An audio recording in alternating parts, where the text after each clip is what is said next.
and Curtis, you had a question this morning based on what is being written about the New England Patriots. Elliot Wolf on Monday, I think that was, said he'd be anxious to trade a first-round pick or two if he could add value to this team. But there's some question about that, I guess. Yeah, the Athletic this morning, Chad Graff, does not agree with Wiggy and I think most of us that they need to make a trade to improve the roster.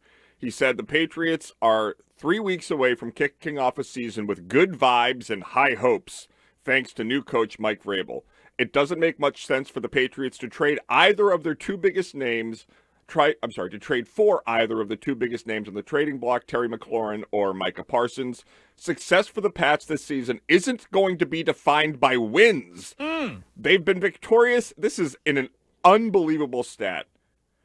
They have 8 wins in their last 35 games. That hurts. That's 27 losses.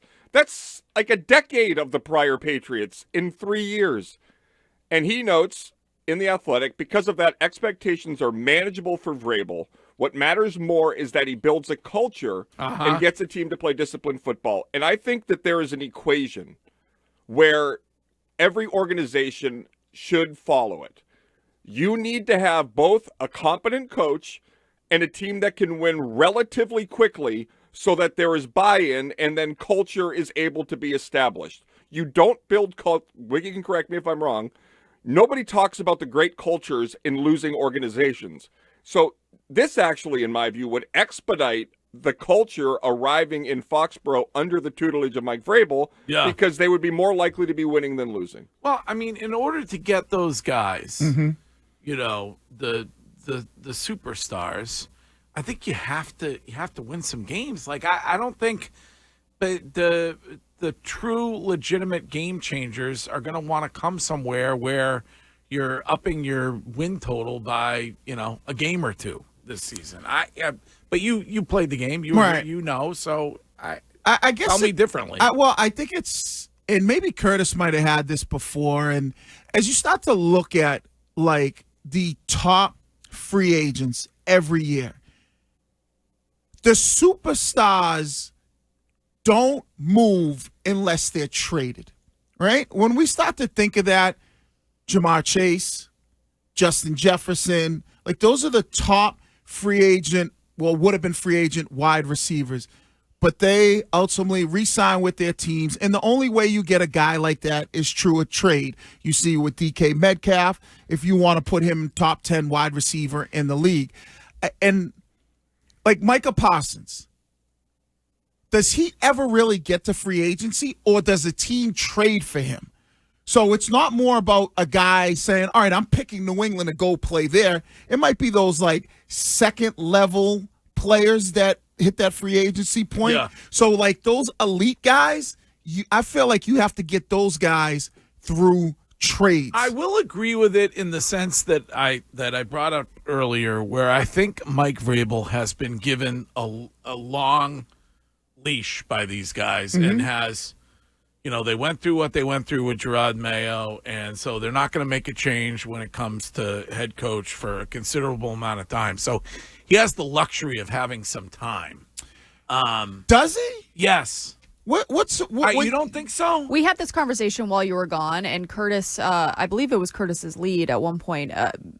I might be wrong about that, but it was like Mike Vrabel has a long leash, whereas Drake May does not. Like if Drake May doesn't perform, like he's on the chopping block. Yeah. They're not going to. Robert Kraft is not going to pay 3 coaches at the same time, meaning fired Mayo, fired Vrabel, and hiring a new guy. But what's a long leash? 3 years.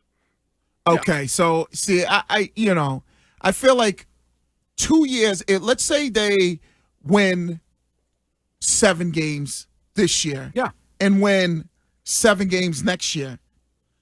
Well, then I think that third year he's going to have to win more than 7 games. But I think that you win 7 games this year. I think some of the fans are disappointed. Some are like, all right, we're going in the right direction. I would be disappointed if they win 7 this year and then they come back and win 7 again. I would be disappointed. See, I'd be disappointed if they won 7 games this year. Same. I would look at it and go, wait a second, what? You only won 7 games this year? I mean, think about that. 7 games. Because you won 4 last year with Drake May in his rookie year not playing the entire season. Well, you really won 3 last year. Like I don't count. All right, But so you won 4. Like okay. That's what, and with Gerard Mayo as the head coach, like that is a big jump, regardless of not having weapons around Drake May and the O line struggling. And if they win 7, that is almost the win total of the last 2 years combined. Yeah. 7 is Dominated nuts, the world. though. It is. But just take this kind of like play it out on how it would look, right? So we used to split it down when it was a 16-week season. Now they play 17. So let's say the first 8 games of the season, they go 3-5. We're sitting here going, wait a second, that's not very good, right? That's not very good at all. Especially with the teams they're playing. Right, and so then if the second half of the season, there are 9 games left, they win 4 more, you're looking at it and going, that's not a good season. So, there's no way Unless to one win. of those wins comes against Baltimore, and it's like, oh, this team is turning it around. This team is getting more competitive against good teams. Explain the dramatic declaration by Elliot Wolf. Is that just interest kinging? Yeah, somebody gave the kid the microphone by accident. Like I view him as just like I get so enraged when I hear him speaking on behalf of the organization. He has no business, even if it's a title and name only. Look at the drafting he's been a part of. It has been an abomination. Yeah, but then why say it? Like, if you're going to say, yeah, because of course, Kraft loves that people say that they're going to invest. Kraft is doing the anti-Belichick. He wants the team to be in the news. He wants the fans to feel like they're in pursuit, the interest kings of McLaurin, that they aren't ignoring the wants and needs of the fan base. That's why they like it. If there's a player out there that we feel like can help us, then and it costs that, then we would consider doing that. Yeah, I would give virtually whatever they want to get McLaurin. Oh, like, yeah. I would do that in 5 seconds. And I like, and the reporting today is, or the speculation is, that they want too much for him. Like, I don't care what it is. Do it. right. Improve the football team. I would be willing to say, and I don't think there's a Patriots fan out there that would be satisfied if this team won 7 games. Yeah, I mean, there's a 978 texter on the Subaru of New England text line. Find your authorized Subaru retailer at SubaruofNewEngland.com. I expect 7-8 wins. I will be fine with that. So there's a fan. And what about the 93 Patriots as an example, Wiggs, where it was Belichick's first year or second year? Was 93? 93. You mean Parcells? Parcells, yeah, Parcells. Yeah, sorry. But it was Bill Parcells' second year here, and they won 4 or 5 straight to end that year. They won, I think, they went 5-11, and they were definitely on the come up. You could tell that the Bledsoe and the defense and the guys that they had started to put around that roster with Bill Parcells leading it was building towards something, and it was something you could palpably touch. The Lions just did that a couple years ago under Dan Campbell. They were 3-13 their first year. Then the second year, I think they finished 9-7, but they rattled off like 6 of their last 7. Right. And so it's like, oh, nice, here we go. Remember that press conference Campbell had where he was catatonic in Gillette Stadium? We all thought he was a punchline. Now he's like one of the most popular coaches in the NFL. But I don't think the fans... Doesn't matter if you have 1 ass cheek and 3 toes. I will beat your ass. Why would you beat someone for having 3 toes? I just feel differently for the Patriots fans of now versus the Patriots fans of back then, right? I think the Patriots fans of back then, they were just looking for any type of silver lining. Well, I think the Patriots fans of today, their expectations are a lot higher. And then with Mike Vrabel, his first year going to Tennessee, he's 9-7. And granted, I get that Tennessee was coming off a better year before he became head coach.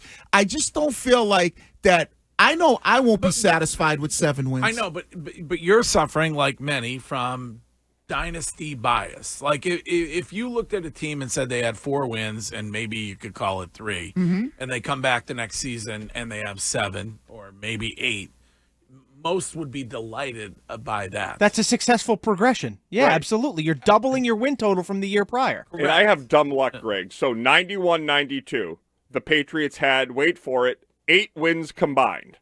So exactly where the Patriots find themselves entering this year. And in 93, they went 5-11, but beat the Bengals, the Browns, the Colts, and the Dolphins in overtime to close out that season. They end up 5-11, and the next year they they are beaten by Bill Belichick's Browns in the first round of the playoffs. So pretty darn good comp but if they start good, like if they have a Gerard Mayo like week 1 and then they pee down their leg for 10 games, nobody's going to be excited. All right, that's Chad Graff in The Athletic today, right, Curtis? That's correct. All right.